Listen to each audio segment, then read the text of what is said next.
आपके माथे से तिलक पुछ गया, चोटी कट गई, पहनावा ओढ़ावा खाना पीना सब बदल गया, अंग्रेजी तारीख में जन्मदिन मनाने लगे, वर्षगांठ मनाने लगे।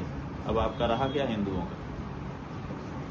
इसलिए हम सब लोगों को गौ मतदाता के रूप में अपने आप को प्रदर्शित करने की और उसी रूप में मतदान करने की आवश्यकता है। अगर ये हिंदू समाज ने किया तो निश्चित रूप से इसका प्रभाव राजनीतिक दलों में जाएगा, देश की सरकारों में जाएगा। और नहीं तो अब आशा छोड़ दीजिए कि आपका हिंदू के नाम पे कोई काम होगा, कुछ नहीं होगा। आपके मंदिरों को सरकार ले रही है, आपकी जो रीति नीति थी, परंपरा थी, उसको सबको तोड़ करके कानून बनाती चली जा रही है।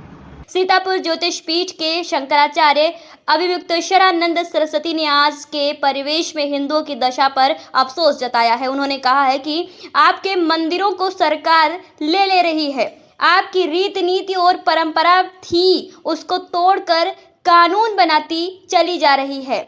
आपके माथे से तिलक पुछ गया, चोटी कट गई, पहनावा ओढ़ावा खाना पीना सब बदल गया, अंग्रेजी तारीख में जन्मदिन मनाने लगे, वर्षगांठ मनाने लगे। अब आप हिंदुओं का रहा क्या? कुछ बचा नहीं है। अब भी समय है, राजनीतिक दृष्टि से आप प्रभाव डालिए और गौरक्षा के लिए आगे आइए और गौ मतदाता बनिए। शंकराचार्य अभियुक्तेश्वरानंद सरस्वती आज अपने पूर्व परिचित शिक्षक शरद दीक्षित के लोहार बाग स्थित निवास पर पहुंचे थे। उन्होंने राजीव गुप्ता के माल गोदाम स्थित कार्यालय पर भी पहुंचकर लोगों से मुलाकात की, उन्हें आशीर्वाद दिया और मीडिया से भी रूबरू हुए।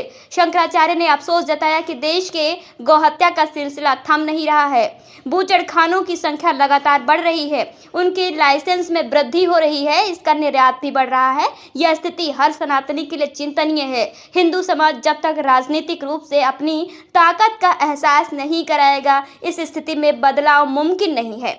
शंकराचार्य ने आगे कहा कि हिंदुओं ने धर्मनिरपेक्षता, सामाजिक समरसता और सहिष्णुता के नाम पर बहुत कुछ गंवाया है, जबकि दूसरों ने बहुत कुछ अर्जित किया है। आज हमारे पास गिनाने के लिए कुछ भी नहीं है। यह स्थिति बेहद अफसोसजनक है। हिंदुओं को गौहत्या पर कानूनन रोक लगवाने के लिए एकजुट होकर आगे आना होगा, गौ मतदाता बनना होगा, तभी कुछ सार्थक परिणाम सामने आ सकता है, अन्यथा और खराब स्थिति का सामना करने के लिए तैयार होना पड़ेगा। इससे पूर्व पादुका पूजन सर्वेश अवस्थी ने किया।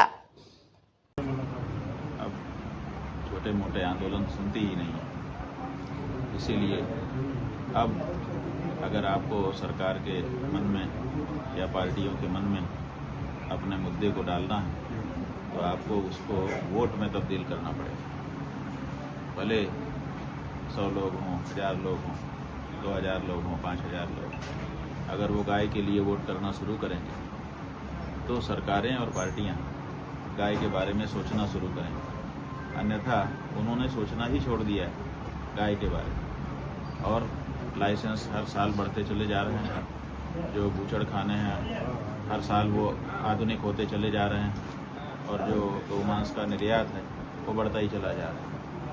तो ऐसी परिस्थिति में गौ रक्षा भारत में कठिन होने वाली, इसलिए इसको जब अपने मताधिकार की शक्ति आप इसके साथ जोड़ेंगे तब निश्चित रूप से सभी पार्टियों को इस बारे में चिंतन करना पड़ेगा। तो इसलिए आज की तिथि में अगर गौ रक्षा करनी है तो आपको गौ मतदाता बनना पड़ेगा। गौ मतदाता बनने का संकल्प लीजिए, कहिए कि हम उसी को वोट करेंगे जो गाय के लिए खड़ा होगा। देखिए फर्क पड़ेगा, लेकिन ये इतना आपको करना पड़ेगा। जिस दिन हिंदू गाय के लिए वोट देगा उस दिन गौ रक्षा हो जाएगी, और अगर गौ रक्षा हो गई तो हिंदुओं का जो सोया हुआ पराक्रम है वो निकल करके बाहर आ जाएगा। हिंदू कह सकेगा कि हम भी अपने देश में जो चाहते हैं करवा सकते हैं। आज तो ऐसी परिस्थिति आपकी नहीं है, आप नहीं कह सकते हैं कि हम जो चाहें वो अपने देश में करा सकते हैं। दूसरे लोग हैं वो कह सकते हैं कि हम जो चाहते हैं कराते हैं, और उनके तो गिनाने के लिए कई काम हैं। लेकिन हिंदुओं ने हिंदू के नाते कोई काम अगर आज़ादी के बाद से अभी तक सरकारों से कराया हो तो बताइए। हिंदू के नाते कभी कुछ नहीं कराया, बल्कि आपने हिंदुओं का खोया। धर्मनिरपेक्षता के नाम पर, सामाजिकता के नाम पे, सद्भाव के नाम पे, समरसता के नाम पे, हारमोनी के नाम पे आपने हिंदू धर्म को खोते हुए समय निकाला।